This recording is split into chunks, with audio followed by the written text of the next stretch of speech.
Olá a todos, que a graça e paz do nosso Senhor e Salvador Jesus Cristo esteja sobre a vida de cada um de vocês.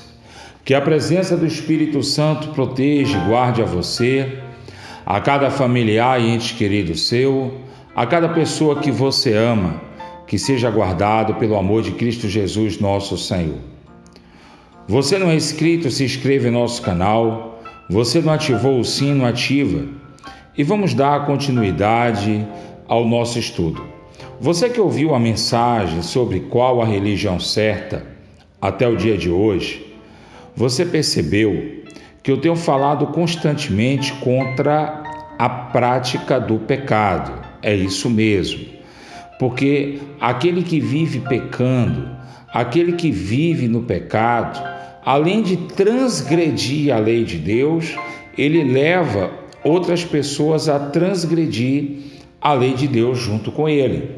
Então, agora que você entende que a verdadeira religião não está relacionada à placa do templo, e sim ao que se prega quando o povo se reúne, seja no templo, na praia, no rio ou até mesmo nas casas, onde se reúne a partir de duas pessoas para falarem de Cristo e orarem ali. Então haverá manifestação da presença de Deus. Essa informação você vê lá no Evangelho de Mateus, capítulo 18, versículo 20, que o Senhor disse que estará onde tiver duas ou mais pessoas reunidas em nome dele. Durante o nosso estudo sobre qual a verdadeira religião, eu havia dito que Jesus pregava no mesmo templo que os fariseus e os escribas. Em Lucas capítulo 19, versículos 47 e 48, lemos: diariamente Jesus ensinava no templo, mas os principais sacerdotes, os escribas e o maioral do povo e os maiorais do povo procuravam eliminá-lo. Contudo, não atinavam como fazer, porque todo o povo, ao ouvir Jesus, ficava dominado por suas palavras. Eu quero chamar a sua atenção, você que está me acompanhando na mensagem diária de hoje, que é muito comum ouvirmos nas redes sociais, nas igrejas, pregadores estúpidos, ignorantes, tá? Porque muitas vezes fala o que não sabe, o que não conhece, mal educados, dizer que as pessoas não toleram ouvir a ele ou a ela porque está pregando a verdade da palavra de Deus e que fizeram a mesma coisa com Jesus. Eu quero deixar claro que as multidões seguiam a Jesus por causa da sabedoria de suas palavras. De novo, as pessoas seguiam Jesus por causa da sabedoria de suas palavras. Então as pessoas não estavam atrás de Jesus ou deixaram de ouvir Jesus porque Jesus era grosso, porque ele andava ofendendo as pessoas. Houve momentos que Jesus foi enérgico, sim. Houve momentos que Jesus pregou o evangelho e foi rejeitado, sim. Mas eu quero deixar claro que quando Jesus pregava no templo, está aqui, o Evangelho de Lucas, capítulo 19, versículo 47 e 48.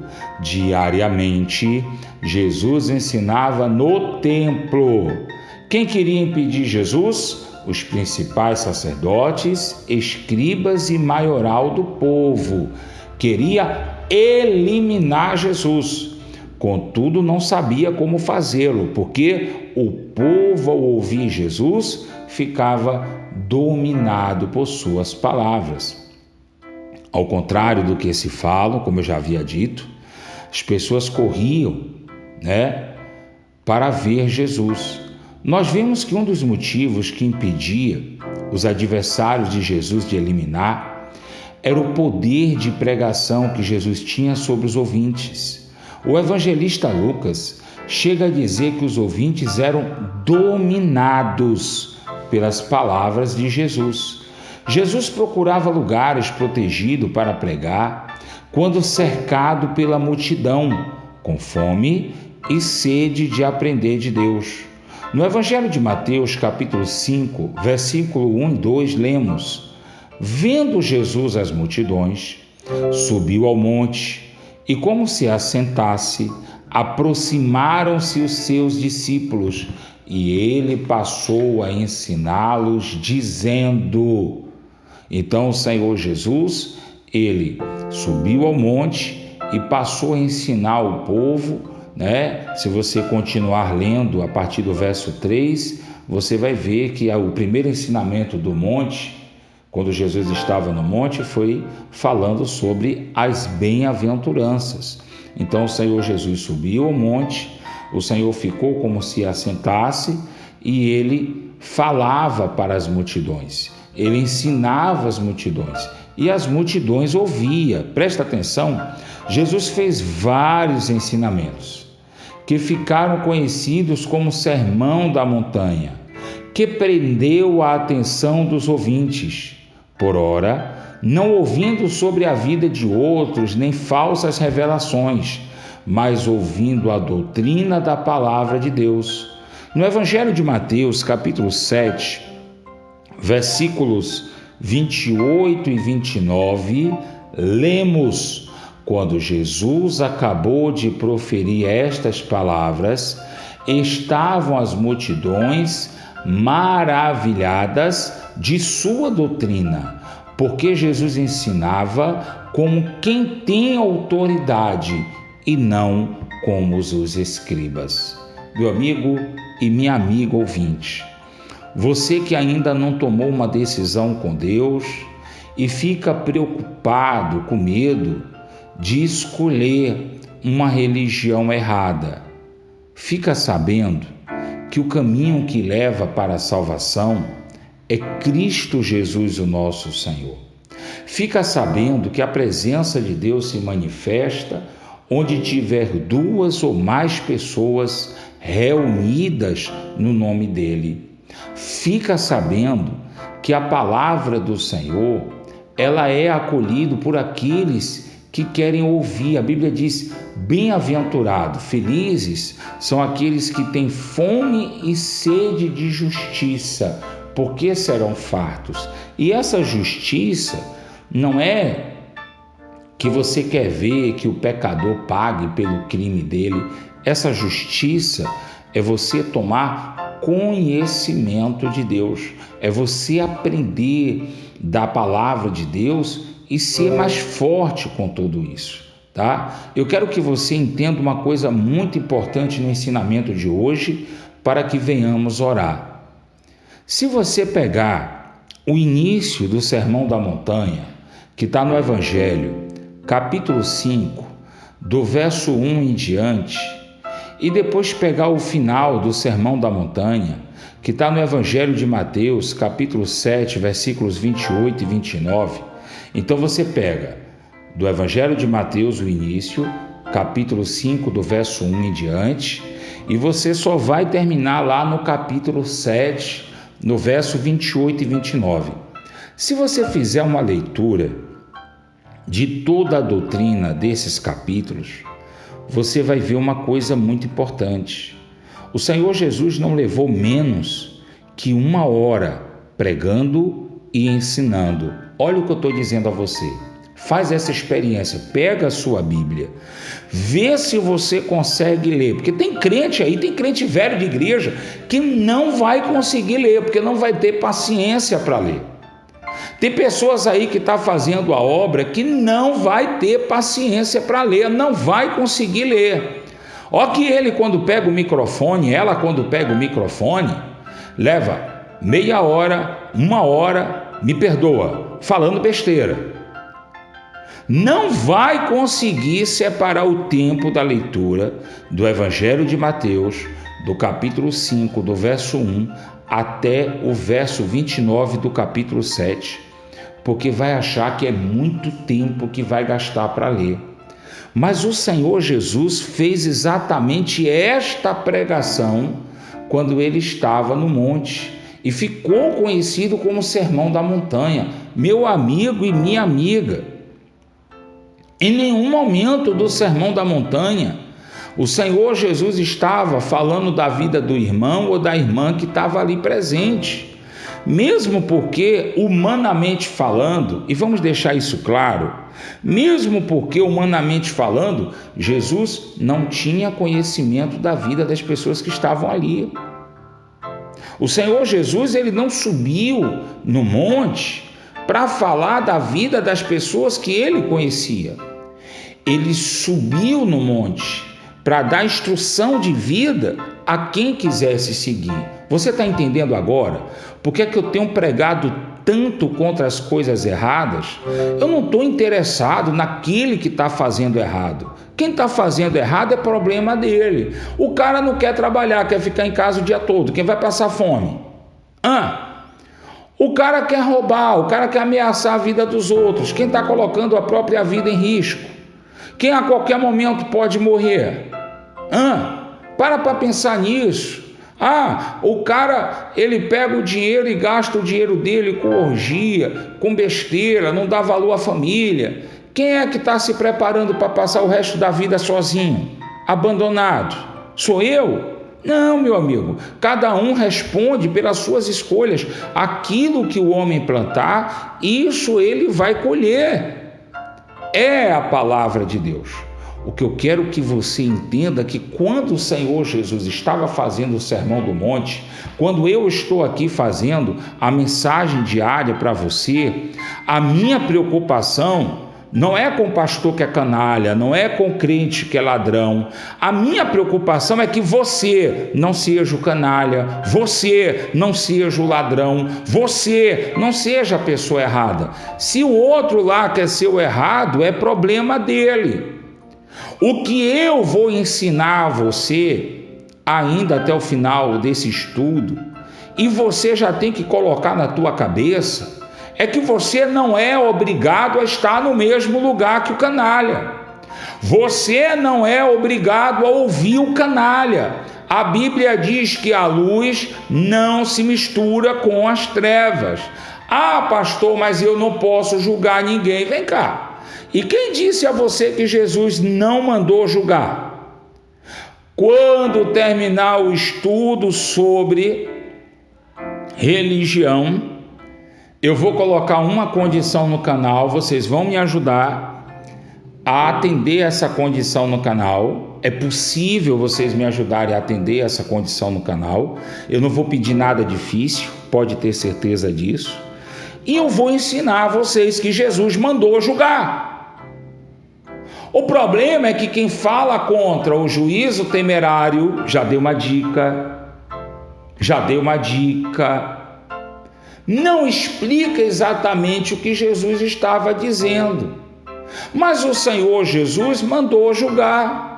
O Senhor Jesus julgou o tempo todo, não ele diretamente a pessoa, mas a pregação do Evangelho de Jesus julga.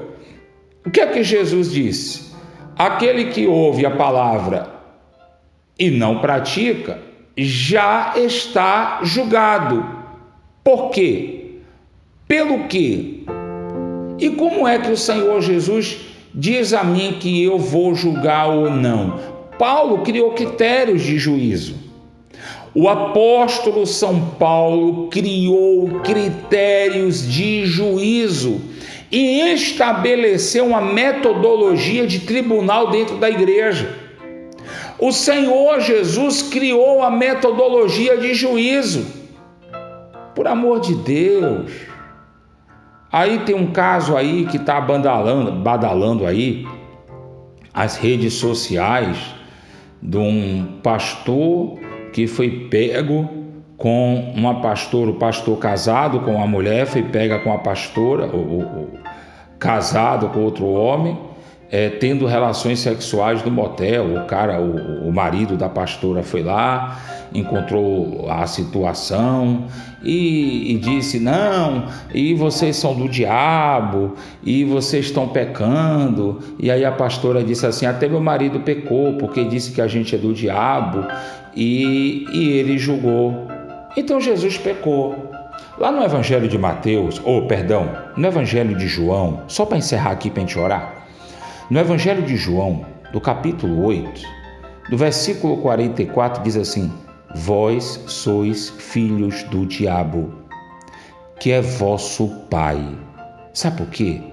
Jesus disse que todo mentiroso é filho do diabo. E eu vou deixar claro algumas coisas para vocês, para você não ter medo de falar a verdade quando for necessário. Mas você tem que saber do que você está falando. O problema é que muita gente está falando da Bíblia, mas não sabe do que está falando.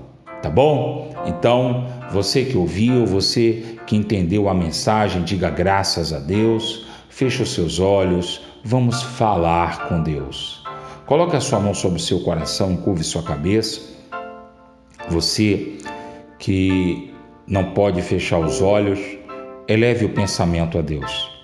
Senhor nosso Deus e eterno Pai, Deus Criador dos céus e da terra, nós te amamos com todo o nosso coração, com toda a nossa força, com todo o nosso entendimento. Nós te amamos porque o Senhor é Deus justo e verdadeiro. Senhor, tende misericórdia de nós. Perdoa os nossos pecados. Perdoa a iniquidade do nosso coração. Lembra o quanto precisamos do Senhor. Lembra o quanto precisamos da Tua graça em nossas vidas.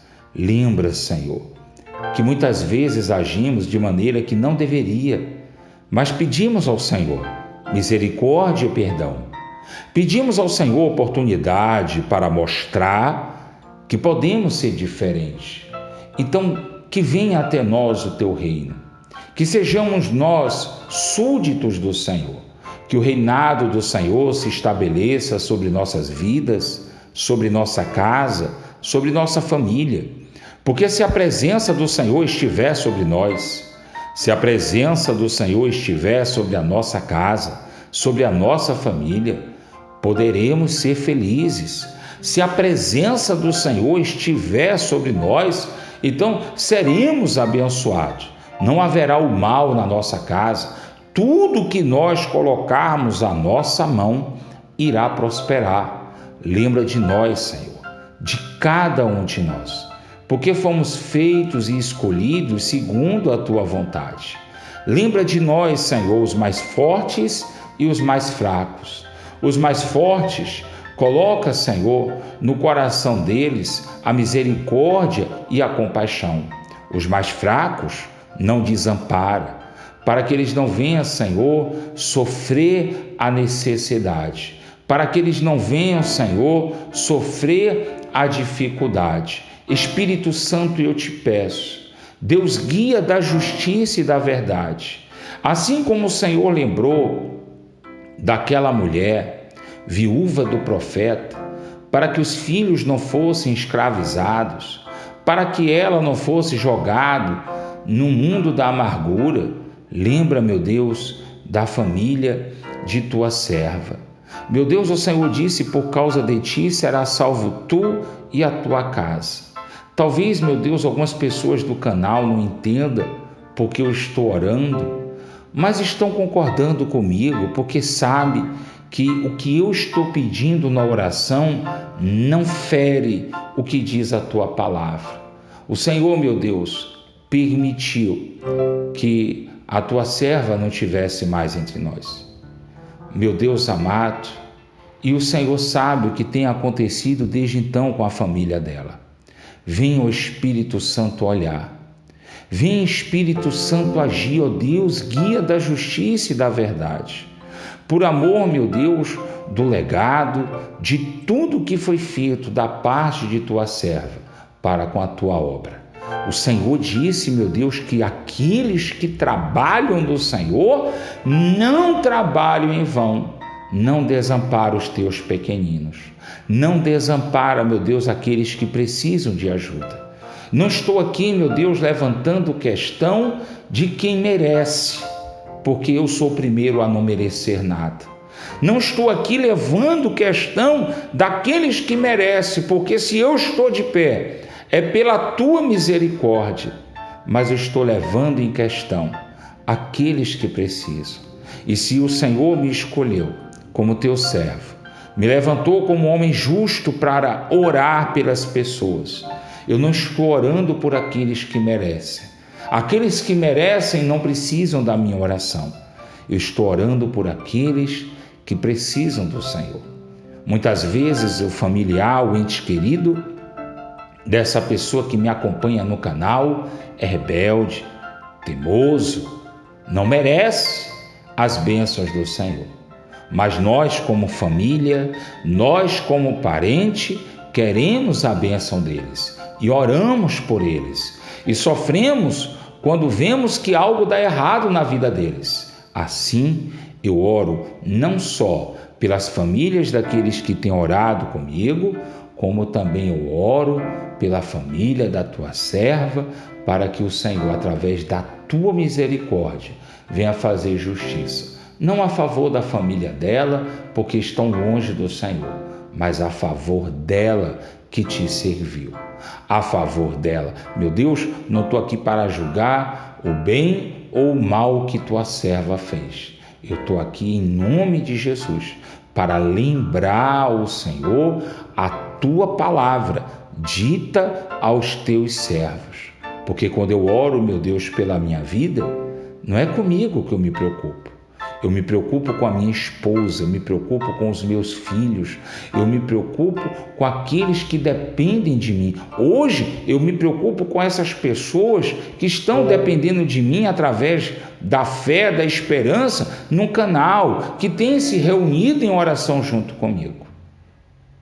Então, meu Deus, é assim que eu peço, não só pela família da tua serva, que o Senhor recolheu, mas é assim que eu peço pela minha família, pela família daqueles que oram comigo, pela família de cada um desses que tem fidelizado a esperança ao Senhor e tem participado de todas as orações deste canal em o nome de Jesus.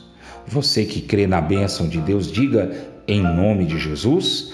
Eu recebo a presença de Deus sobre a minha vida, eu recebo as bênçãos do Senhor na minha casa. Nenhum mal terá poder contra mim, nenhum mal terá poder contra aqueles a quem eu amo, porque eu confio em Deus, em nome de Cristo Jesus, o meu Salvador. Diga amém, diga graças a Deus. Eu sou o pastor Alexandre Marques, pregador do Evangelho, e encerro mais uma mensagem do Comentando a Bíblia. Fica com Deus e até amanhã, se Deus permitir.